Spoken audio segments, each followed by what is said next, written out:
ರಕ್ಷಿಸು ರಕ್ಷಿಸು ವಿಘ್ನೇಶ್ವರ. ಕಷ್ಟಗಳನ್ನು ನುಂಗಿ ಬೇಗ ಸುಖದ ಹಾದಿ ತೋರಿಸು. ನೋವನಿಗೆ ಬಾಳಿನಲ್ಲಿ ನೆಮ್ಮದಿಯದು ಕರುಣಿಸು. ನೋವನಿಗೆ ಬಾಳಿನಲ್ಲಿ ನೆಮ್ಮದಿಯದು ಕರುಣಿಸು.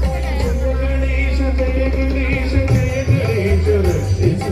ಜಯದ ಹಾದಿಯಲ್ಲಿ ಎಂದು ನಮ್ಮ ನೀನು ನಡೆಸು. ಅದೃಷ್ಟನೋ ನಮ್ಮ ಪುಣ್ಯನೋ ಗೊತ್ತಿಲ್ಲ.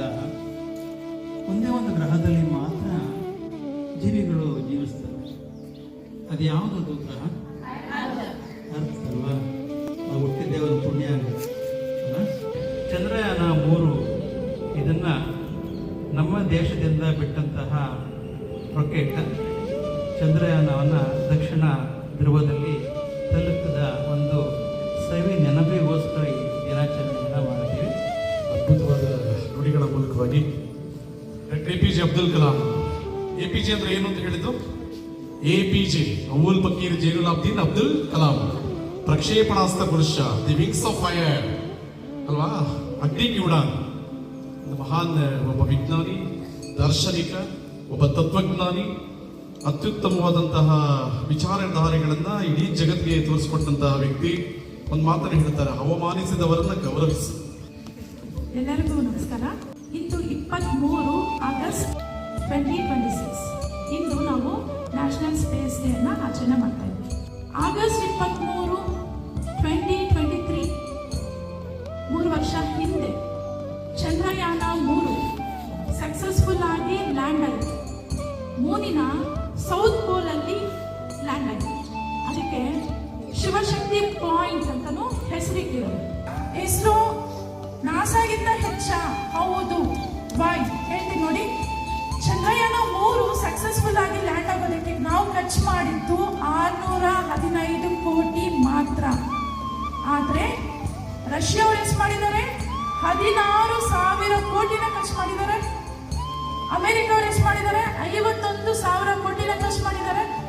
ಲೆಕ್ಕ ಹಾಕಿದ್ರೆ ಬರೀ ನಮ್ಮ ಹಂಡ್ರೆಡ್ಸ್ ಅಲ್ಲಿ ಇದೆ. ಒಳ್ಳೆ ಎಜುಕೇಟೆಡ್ಸ್, IITians, ಗೋಲ್ಡ್ ಮೆಡಲಿಸ್ಟ್ ಎಲ್ಲೋಗಿ ದುಡಿತಾ ಇದ್ದಾರೆ, ಅಮೆರಿಕನಲ್ಲಿ ಹೋಗಿ ದುಡಿತಾ ಇದ್ದಾರೆ. ಸೊ ಇಸ್ರೋ ಅಂದ್ರೆ ಏನು?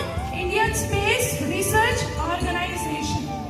ಇದೇ ರೀತಿ ಅಮೆರಿಕನಲ್ಲೂ ಇದೆ NASA, national aeronautics space administration.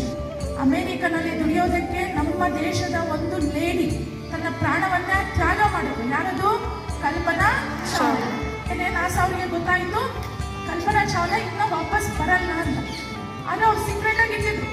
ಯಾಕೆ ಅಂದ್ರೆ ಸ್ಪೇಸ್ ಹೋಗಿದೆ, ಅವರನ್ನ ಕಾಪಾಡಕ್ ಆಗಲ್ಲ, ಅವ್ರು ಸಾಯ್ತಾರೆ ಅಂತ ಗೊತ್ತಿತ್ತು ನಾಸಾ ಅವ್ರಿಗೆ. ಆದ್ರೂ ಆ ವಿಷಯವನ್ನ ತಿಳಿಸ್ಲಿಲ್ಲ. ವಾಪಸ್ ಬಂದಾಗ ಬರೀ ನೋಡಿ ಕೆಲವೇ ಸೆಕೆಂಡ್ಸ್ ಇದೆ ಲ್ಯಾಂಡ್ ಆಗೋದಕ್ಕೆ. ಅವಾಗ ಗೊತ್ತಾಗುತ್ತೆ ಇದು ಲ್ಯಾಂಡ್ ಆಗಲ್ಲ, ನಾವು ಸತ್ತೋಗ್ತೀವಿ ಅಂತ. ಅದೇ ನಾಸಾನಲ್ಲಿ ಕೆಲಸ ಮಾಡ್ತಾ ಇದ್ದಾರೆ ಸುನೀತಾ ವಿಲಿಯಮ್ಸ್. ನ್ಯೂಸ್ ಅಲ್ಲೇ ನೀವು ಬಂದಿರ್ಬೋದು.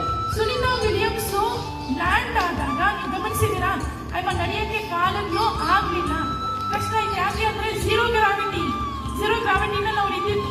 ಕೈ ಕೆಲಸ ಮಾಡ್ತಾ ಇಲ್ಲ, ಕಾಲ್ ಕೆಲಸ ಮಾಡ್ತಾ ಇಲ್ಲ. ಮಾರ್ಸ್ ಆರ್ಬಿಟಲ್ ಮಿಷನ್, ಮಾರ್ಸ್ಗೆ ಉಡಾವಣೆ. ಸನ್ ಔಟರ್ಮೋಸ್ಟ್ ಲೇಯರ್ಸ್ ಅನ್ನ, ಸನ್ ಸೂರ್ಯನ ಹೊರಗಿನ ಕವಚ ಲೇಯರ್ಸ್ ಏನೆಲ್ಲ ಇದೆ ಅದ್ರ ಬಗ್ಗೆ ಸ್ಟಡಿ ಮಾಡಲಿಕ್ಕೆ L1 ಲ್ಯಾಂಡ್ ರೇಂಜ್ ಅನ್ನೋದು ಒಂದು ಪಾಯಿಂಟ್. ಅಲ್ಲಿಗೆ ಲ್ಯಾಂಡ್ ಆಗೋದಕ್ಕೆ ಆದಿತ್ಯ L1 ಅದೇ ಇಸ್ರೋನೇ ಬಿಡುಗಡೆ ಮಾಡ್ತಾರೆ. ನೋಡಿ, ಸೂರ್ಯನಿಂದ ಏನಾದ್ರೂ ಅಪಾಯ ಆಗುತ್ತಾ? ಆದಿತ್ಯ L1 ಮೊದಲೇ ಅನಲೈಸ್ ಮಾಡಿ ನಮ್ಮ ಭಾರತಕ್ಕೆ ಮೊದಲು ತಿಳಿಸುತ್ತೆ. ಈ ವರ್ಷದ ಥೀಮ್ ಏನು? ವಿಕಸಿತ್ ಭಾರತ್. ಇನ್ನೋವೇಟಿಂಗ್, ಹೊಸ projects, collaborating and aspiring at global space leadership. ವಿಕಸಿತ ಭಾರತದ ಉದ್ದೇಶವಾಗಿದೆ.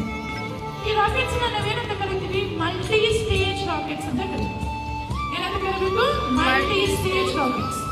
ಈಗ ಲಿಫ್ಟ್ ಆಫ್, ಫಸ್ಟ್ ಲಿಫ್ಟ್ ಮಾಡಲಿಕ್ಕೆ ಒಂದು ರಾಕೆಟ್ ಇರುತ್ತೆ, ಫ್ಯೂಯಲ್ ಪೂರ್ತಿ ಯೂಸ್ ಮಾಡ್ಕೊಳ್ಳುತ್ತೆ, ಅಲ್ಲಿ ಅದು ಡ್ರಾಪ್ ಆಗೋಗುತ್ತೆ, ಬಿದೋಗುತ್ತೆ. ಹಂಗೆ ಬಿದೋಗುತ್ತಾ? ನೆಟ್ಟು ಬೋಲ್ಟ್ ಎಲ್ಲ ಯಾಕೆ ತೆಗಿತಾರೆ? ಕಂಪ್ಯೂಟರ್ಸ್ ಇರುತ್ತೆ, ರೊಬೋಟಿಕಲ್ ಕಂಪ್ಯೂಟರ್ಸ್ ಇರುತ್ತೆ, ಅದೇ ನೆಟ್ಟು ಬೋಲ್ಟ್ ಯೂಸ್ ಮಾಡಿ ಒಂದು ಸ್ಟೇಜ್ ಬಿದೋಗುತ್ತೆ. ಅವಾಗ ಲಿಫ್ಟ್ ಆಗಿದ ತಕ್ಷಣ ನೆಕ್ಸ್ಟ್ ಸೆಕೆಂಡ್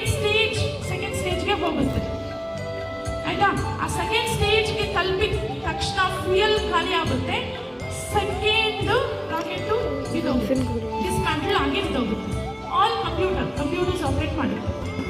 ರಾಕೆಟ್ಸ್ ಅಲ್ಲಿ ಯೂಸ್ ಮಾಡೋದು ಯಾವುದು? ಪ್ರೊಪೆಲೆಂಟ್ಸ್. ಆ ಪ್ರೊಪೆಲೆಂಟ್ಸ್ ನ ಯೂಸ್ ಮಾಡಿಕೊಂಡು ಅದು ಅಷ್ಟು ಪ್ರೆಷರ್ ಅಲ್ಲಿ ಅಷ್ಟು ಸ್ಪೀಡ್ ಅಲ್ಲಿ ಹಾರಲಿಕ್ಕೆ ಸಾಧ್ಯ ಆಗುತ್ತೆ.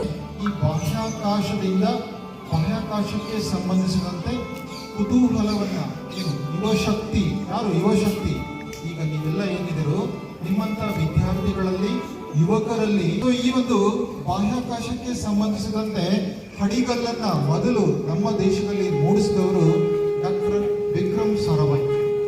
ಡಾಕ್ಟರ್ ವಿಕ್ರಮ್ ಸಾರಾಭಾಯ್ ಅಂತಕ್ಕಂಥವ್ರು ಒಬ್ಬ ಹೆಸರಂತ ಈ ಒಂದು ಬಾಹ್ಯಾಕಾಶ ವಿಜ್ಞಾನಿ. ಇವರು ಗುಜರಾತ್ನ ಅಹಮದಾಬಾದ್ನಲ್ಲಿ 1919ರಲ್ಲಿ ಜನ್ಮವನ್ನು ತಾಳ್ತಾರೆ. ಇವರು ಹುಟ್ಟಿದಾಗ್ಲೇನೆ ಅಂದ್ರೆ ಆ ಒಂದು ಶಾಲೆಗೆ ಸೇರ್ತಾರಲ್ಲ 6 ವರ್ಷಕ್ಕೆ 5 ವರ್ಷಕ್ಕೆ, ಅವಾಗ್ಲಿಂದಾನೆ ಅವ್ರಿಗೆ ವಿಜ್ಞಾನದ ಪ್ರಯೋಗಗಳಂದ್ರೆ ತುಂಬಾ ಕುತೂಹಲ. ಮೊಟ್ಟ ಮೊದಲ ನೌಕೆಯನ್ನ ಸ್ಯಾಟಲೈಟ್ ಅನ್ನ ಲಾಂಚ್ ಮಾಡ್ತಾರೆ, ಆರ್ಯಭಟ ಆಗ್ತಾರೆ. ಸೊ ಈಗ ಆದಿತ್ಯ L1 ವರೆಗೂ. ಸೊ ನಮ್ಮ ಒಂದು ಭಾರತ ದೇಶ ಈ ಒಂದು ಬಾಹ್ಯಾಕಾಶ ವಿಜ್ಞಾನದಲ್ಲಿ ಯಾವುದೇ ರೀತಿ ಯಾರಿಗೂ ಕಮ್ಮಿ ಇಲ್ಲ ಅಂತಕ್ಕಂಥದನ್ನ ತೋರಿಸ್ತಾ ಇದ್ದಾರೆ ನಮ್ಮ ಬಾಹ್ಯಾಕಾಶ ವಿಜ್ಞಾನಿಗಳು.